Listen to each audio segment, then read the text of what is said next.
saaxiibayaal ma ku dhibaatootaa markii aad rabtay inaad la hadasho AI ma dareenta in haddii aad rabtay inaad video samayso ama sawiraad samayso sidii aad rabtay uusan kugu soo bixin ma dareemaysaa in la hadalka AI-gu wax kaga dhiman yahay haddaba waxa jirta qaab gooni ah oo AI-ga loola hadlo Fiidiyowgan waxaanu isla dhigi doonaa oo in hoos u eegi doonaa qaabka AI-ga loola hadlo iyo luqadda uu AI-gu fahmo maanta waxaan ku siin doonaa markaa hab casri ah oo AI-ga lagula hadlo kaas oo loo yaqaano markdown format qaabkan aad barato oo aad ku dabaqdo waxa aad rabto inaad AI-ga aad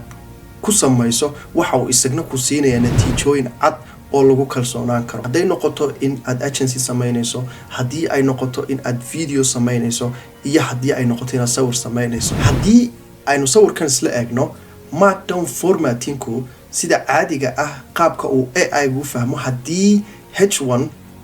waxa loo yaqaan hadii tusaale ahaan oo ciwaankaagu headline-kaagu uu yahay ciwaankii koobaad xidigtaas ama afargeestaas yar ayaad ka horeysiinaysaa qoraalkaaga kadibna wuxuu u arkayaa AI-gu in uu yahay ciwaan hadii uu sub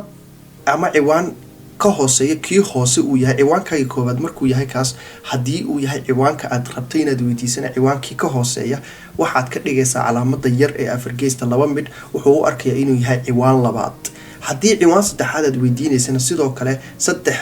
afargees ayaad ka dhigaysaa AI-gu wuxuu u qaadanayaa qoraalka aad qoraysid markaad saddex afargees ka dhigto in uu yahay ciwaankii saddexaad ama ciwaan saddexaad oonan ahayn ciwaankii ugu muhiimsanaa haddii aad rabto inaad highlight ka dhigto ama bold aad ka dhigto oo shay muhiim aad u sheegayso oo aad madoobeynayso leedahay shaygaasi waa muhiim waxaad ka horeysiinaysaa calaamada labada calaamadood yaryar ee u eeg sidii flowerka oo kale kadibna wuxuu u arkayaa AI inay tahay wax bold oo muhiim ah oo aad rabto inaad u sheegto tusaale ahaan promptigan oo kale markaan qorayno waxa inta badan aad arkaysaa in roolka meesha ay ku qoran tahay ay ka horeyso calaamad oo afargees oo taasoo ka dhigaysa inuu yahay ciwaankii koobaad iyo calaamadii yaryara oo ka dhigaysa inuu bold uu madow ka dhigayo uu leeyahay waa muhiim roolka oo kale objectiveska sidoo kale waad arkaysaa inuu ku qorayahay contextka sidoo kale waad arkaysaa inuu ku qoray instructionka sidoo kale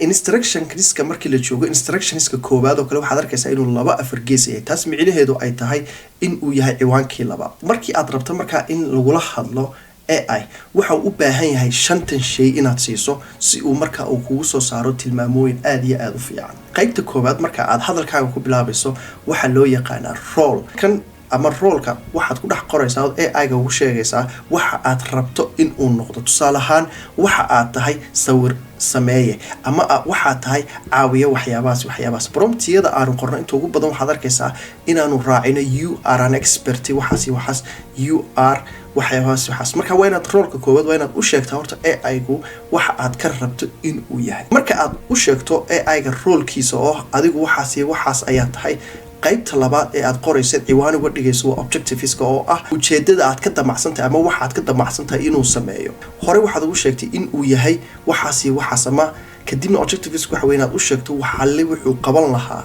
qaybta saddexaad ama ciwaanka saddexaad aad siinayso waxa weey context waxa weey micnaha context waxaad u sheegaysaa micnaha saxda ah iyo sababta shaqadan loo sameeyo labadaas markuu fahmo micnaha sax ujeedka saxda ah iyo sababta shaqadan loo sameeyo waxa markaa dhacaysa inuu AI-gu si fiican u shaqeeyo oo wixii aad rabto dhan uu si fiican u sheego qaybta afraad markaa waxaad ku siinaysaa oo AI ugu sheegaysaa waxa weey instructions waa tilmaamooyin cad sidoo uu kala horeysiin lahaa iyo wuxuu qaban lahaa waxaad qaybtan AI-ga ugu sheegaysaa talaabo hawshu uu isagu qaban lahaa tusaale ahaan talaabada koobaad waxaad dhagaysaa fur emailada soo galaya talaabada labaad waxa weey inaad tiraahdo akhri emailskan soo socda kadib markaad akhriso talaabada saddexaad aad qabanayso waxa weey ka jawaab si cad oo kooban markaad u sheegto AI-gu talaabooyinka uu qabanayo si u kala horeeyaan iskuma qaldayo oo email uusan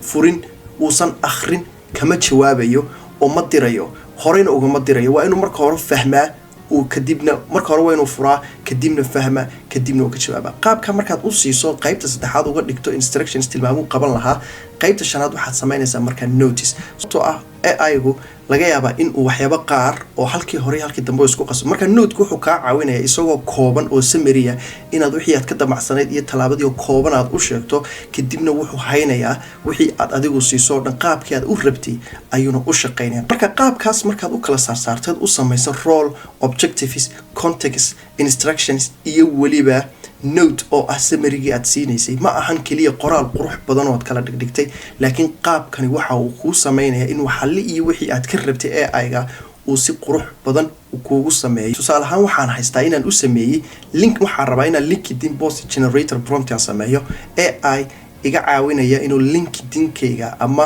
Instagram-kayga meelahaas uu post-yada isagu dhigo marka waxaan ku oranayaa role-kii waxaan u sheegayaa waxa aan ka rabo tusaale ahaan you are creative and dynamic LinkedIn content writer waxaan u sheegayaa waxa uu isagu yahay objectives-kiina waxaan uga sheegayaa waxalli iyo waxa aan ka rabo inuu sameeyo tusaale ahaan your goal is to write a viral LinkedIn post to